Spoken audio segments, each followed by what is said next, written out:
Behind the Iron Curtain, Soviet scientists developed 5 training protocols that turned skinny, underfed men into some of the strongest athletes alive. No bulk, no massive muscles, just raw, mysterious power. We're counting down each method, from single-rep rituals to classified military programs Western coaches have never seen. The #1 method tied the whole system together. But it all begins with a starving orphan who emerged an Olympic champion. In the 5th place, the 1 lift a day protocol reveals a Soviet obsession with neural efficiency over muscle size. Ivan Udodov's story sets the stage. A teenager who survived Buchenwald's starvation diet returned home at just 45 kilograms, and within a few years stunned the world by winning Olympic gold for the Soviet Union. His transformation was not fueled by endless sets or heavy eating. Instead, sports scientists at the Central Institute of Physical Culture engineered a system built around a single, brutally simple idea: practice 1 maximal lift per day, nearly every day, at the absolute edge of your capacity. The daily ritual was stark. 1 lift, 1 all-out repetition, loaded to 95 to 100% of your tested max. 5 or 6 days a week, the exercise rotated. Squat 1 day, bench the next, then clean and jerk. Each session was over in minutes. Every 2 weeks, the lifter retested their max. If they could add 2 kilograms, the weight increased. If not, the load held steady, drilling the nervous system to fire harder and more efficiently with each exposure. In 1978, Kolmogorov wrote in Military Sport Journal that the aim was neural fortification, to ingrain the skill of maximum effort, not to chase muscle growth. Archival records show this method could drive rapid progress. Heavyweight lifter Vasily Alexeyev reportedly added 30 kilograms to his squat in 3 months using daily singles. The real secret was not volume, but frequency, repeated near maximal attempts that forced the body to recruit every available motor unit, even in lifters with little visible muscle. For those starting out, the protocol is brutally simple. Pick a compound lift, work up to 1 heavy rep, and repeat 5 times a week. In the Soviet system, this was the opening move, a neural primer that made skinny men mysteriously strong, long before the world ever saw them on the podium. #4. Short rest block training reveals a Soviet answer to the problem of building dense, practical strength in athletes who could not afford to gain extra mass.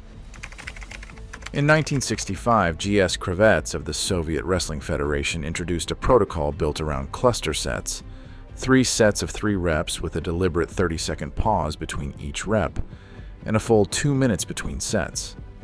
The load sits at 80% of the athlete's tested maximum, heavy enough to force real effort but not so taxing that form collapses. Each session, the lifter completes 9 total reps, but the short intraset rest preserves phosphocreatine stores, letting the nervous system recharge just enough to keep every rep explosive. This approach, first published in the Soviet journal Sports Science, was designed for wrestlers who needed to stay in a weight class and still display sudden, repeated bursts of power. By spacing out the effort, the athlete avoids the rapid fatigue of traditional sets, maintaining high-quality movement throughout the block.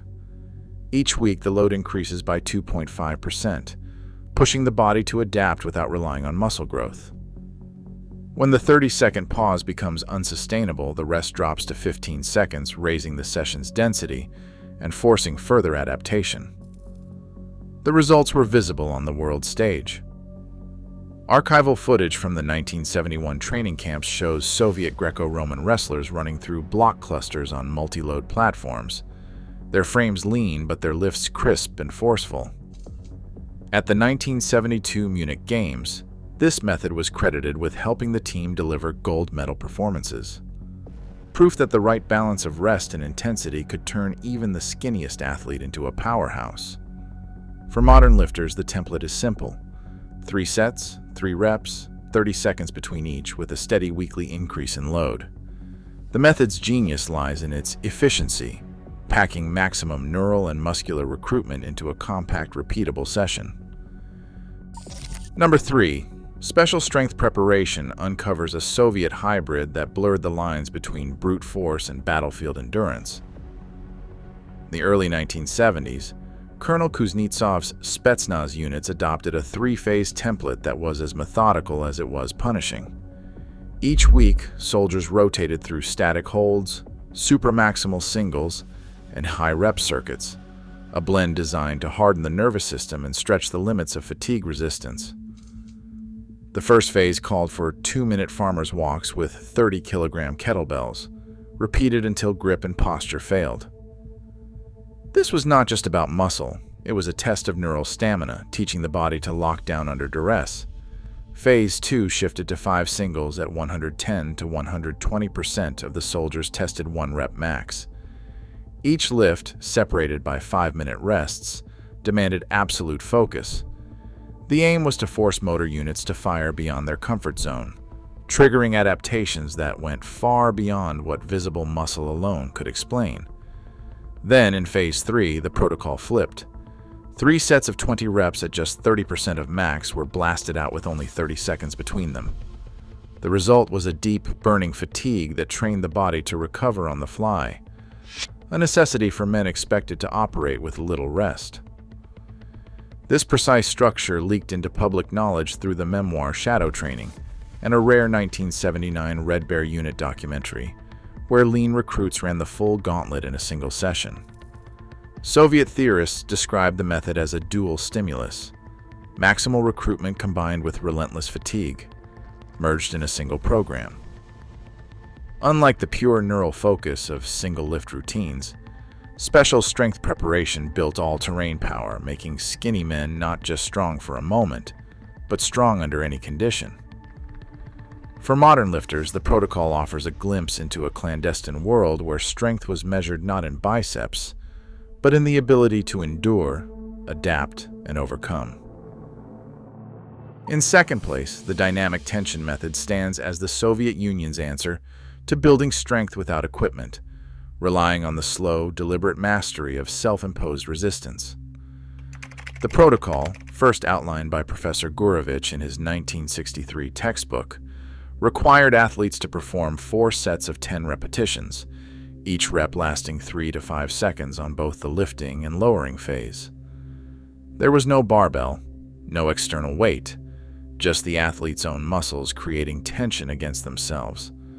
The result was a drill that demanded total focus, every motion executed with extreme precision, every muscle fiber recruited through sheer will. Progression came not from adding more weight, but from increasing the tempo by half a second each week. This gradual escalation forced the nervous system to coordinate muscle contractions with pinpoint accuracy. Soviet coaches described it as training the nervous system before the muscle, a philosophy that set their athletes apart from the hypertrophy-obsessed West. Novices began with a 4-second cadence, while advanced lifters worked toward a brisker 3-second tempo, always prioritizing control over speed. Archival footage from the 1975 Soviet sports TV program captures weightlifter Nikolai Sokolov demonstrating the air clean, a perfect example of dynamic tension in action. The method's impact was measurable. Factory health surveys reported a 27% increase in average grip strength after 6 months of dynamic tension method-based training, even in workers who gained little visible muscle. By emphasizing neural coordination and proprioceptive mastery, the dynamic tension method made it possible for lean, unassuming men to generate force that defied their appearance. In the Soviet system, finesse and control were the final gateway before the athlete advanced to the full periodized power cycles, ensuring that every ounce of strength was rooted in precision, not just muscle mass. And finally, in first place, block training stands as the grand design that compounded every Soviet strength secret into a single, year-round system. Born at CSKA Moscow under Coach Kovalev in the early 1970s, this approach divided the training calendar into 4-week blocks, each with a distinct purpose. The opening 2 weeks were dedicated to heavy strength, with athletes performing 5 sets of 5 repetitions at 85% of their tested maximum.